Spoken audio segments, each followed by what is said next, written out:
Let's talk about pacifiers. You might also know them as Soother, Binky, Dodo, and many other fun names. Pacifiers. Hey, I'm Dr. Sarah Mitchell, the owner and lead sleep consultant at Helping Babies Sleep. I'm a chiropractor by training, but I found my passion empowering parents to teach their little ones to sleep and parent confidently day and night. If you're watching this on YouTube, don't forget to hit subscribe to never miss a sleep tip. So the first thing we want to talk about is, what is the purpose of a pacifier, and does it change depending on your child's age? Because yes, it actually does. So in the newborn stage, babies often have pacifiers. There's some conflicting information out there about when a pacifier should be introduced. Some bodies claim that we shouldn't introduce it before breastfeeding is well established if you're going that route, whereas other bodies claim that it's not that big of a deal. They can still differentiate the difference and there's no nipple confusion. The thing is, sucking is a biological reflex. You can often see kids sucking their thumb even in the womb. So it's a natural reflex that occurs to help with the feeding process of that newborn baby. So the need or the drive to suck exists in the womb and in the newborn stage. And so in the newborn stage, 0 to 3 months, a pacifier can be helpful to help these little tiny humans who've come out of this very warm, safe place feel comfortable. Okay? And so yes, a pacifier can be helpful in that newborn stage. In addition, if your kiddo has any kind of tummy troubles or acid reflux, pacifiers can absolutely be helpful. Because when they have that sucking response, it helps move food through the intestine. Okay, so the pacifier, sucking on the pacifier, helps move food through. So that will help you if you've got a kiddo with reflux or any tummy troubles. Okay, so it can very much be helpful. One of the challenges that I see regularly in practice is the pacifier it's a soother, but it can also be a muter, if you will.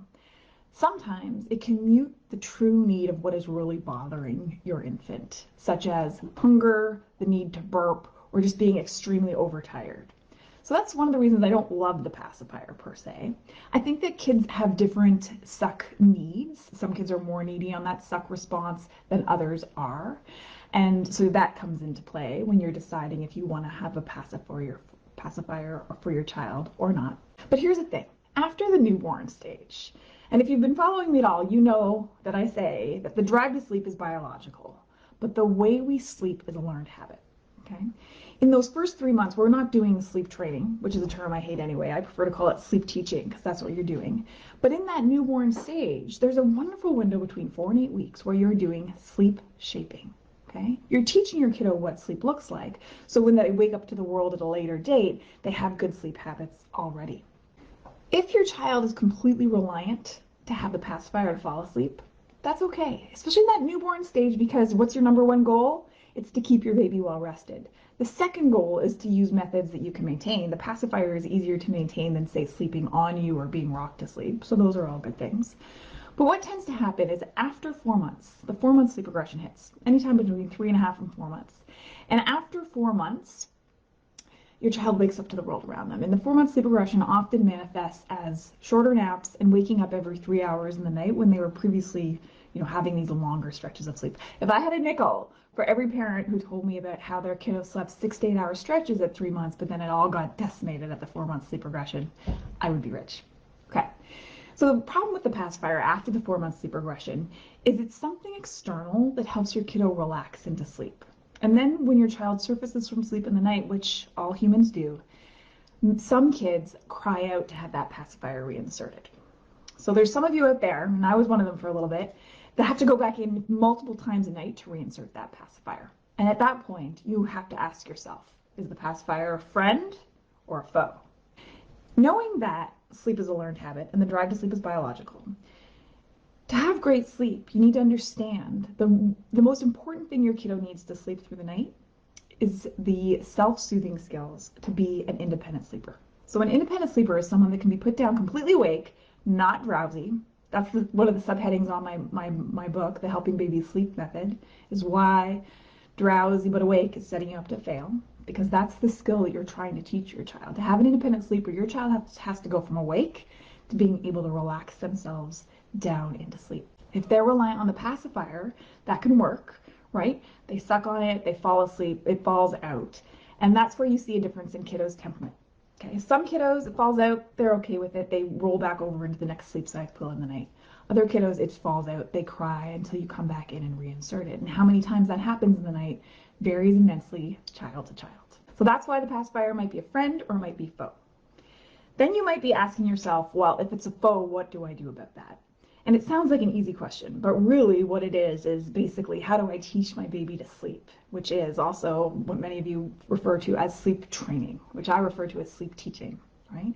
When I take away that known way of falling asleep, that external thing, pacifier, could be eating, could be feeding to sleep, nursing to sleep, it could be rocking to sleep, it could be co-sleeping, it could be sleeping on someone. Those are all external things that helps your kiddo relax and sleep. If you take any of those things away, you're actually launching your kiddo into sleep training, because you've taken away the known way of falling asleep, and now you're trying to get them to put themselves to sleep to develop those self-soothing skills. That being said, there are more gentle ways to do this. Like you could take the pacifier away and substitute it with something else, like being held or being rocked or patted, something like that. It just means that when they wake in the night, you'd still have to go in and do that. However, those types of approaches, I find they're a lot less intense, or I don't want to say addictive, but kind of addictive than the actual sucking from the pacifier. Let's talk about the pacifier in the toddler years. Okay, so maybe the pacifier went really well for you and it was a friend through those 4 to 24 months. Now you have a 2-year-old and they need that pacifier to fall asleep, and you're kind of wondering, like, what do I do? How do I get rid of it? Or I'm worried about their dental formation, or they're still waking up at night and then they have to wake up fully and find the pacifier, and then they call for you because they're already awake. That's kind of been my experience with the pacifier. I've definitely worked with families where we try to keep it, and I would say 99% of the time we take it away, because by the time they wake up to look for it, they call for mom or dad. So it's now the foe rather than the friend. Okay, but let's say that you have a toddler now that you want to get rid of it because you're worried about their dental formation. And the thing with sucking, and what they say about pacifiers and dental formation, just so you know, is that most dentists are not worried about your oral health with a pacifier until after age of 2. And from my own experience, I've had 2 very intense thumb suckers. I can tell you that it varies immensely, child to child, and from dentist to dentist. I've had many, many different opinions about what should be done. What they worry about with thumb sucking or the pacifier is that you're pushing up the roof of your mouth, and that actually tends to narrow your jaw a little bit. That's the worry, rather than buck teeth. We all think about buck teeth, but the buck teeth is the result of that palate being pushed up. So when you're getting rid of, the pacifiers, let's say you have a 2-year-old and you're like, we just need it to be gone. What do you do? Well, essentially you're launching your kiddo into sleep teaching. How is this kiddo now going to be able to fall asleep without that known sensory input of sucking to help them, right? And I don't advise that you just close the door and let them cry, because you've just taken away a known way of falling asleep without offering anything else. I like to offer something else. How can I help my child be successful at this? You also want to avoid the gray area. What is the gray area? The gray area is like you get the pacifier for sleep, but not during the day. Well, that one's not so bad. But the gray area might be like I'll let you fall asleep without it, but then I'm taking it away, or vice versa. That's too hard for a child to understand. Or they can have it at naps, but not at bedtime. Too hard for them to understand, right? One of the best ways to get rid of the pacifier, if you do have a toddler, is to actually have it be broken. So you would cut the tip off and let her find it during the day, and she'll go to suck on it. And when you cut the tip off of it, the pleasure is gone. So she'll inhale air and she won't have that same pleasurable feeling. And then she's sad, and you're sad with her. Oh no, the pacifier broke. What are you going to do? And maybe that night you sit with her or pat her or offer her some sort of comfort to help her find a new way of falling asleep. Because sleep is a learned habit. Think about yourself. If I said to you tonight, you can't sleep in your favorite position and I'm taking away your pillow, that would be very uncomfortable for you. It would take you a while to fall asleep. You might get frustrated, but eventually you would do it because you could learn a new way, just as our kiddos do. However, they might not have the same tolerance for frustration as a 2-year-old that my 40-year-old self might have. So that's one way that you would help take away the pacifier, is to have it be broken. It's just not an option. It had nothing to do with you. Please don't tell your child that you're giving it to the fairy or that you're giving it to another child in need, because that's just not fair. They don't have that kind of reasoning skill yet. And if the pacifier is working for you, then there's nothing to take away as well, right? This is all what's about figuring out what works for you and your family. So, in summary, the pacifier, right? It can be friend or foe. In the newborn stage, it's often friend. It's helping fulfill that sucking need that is a natural reflex.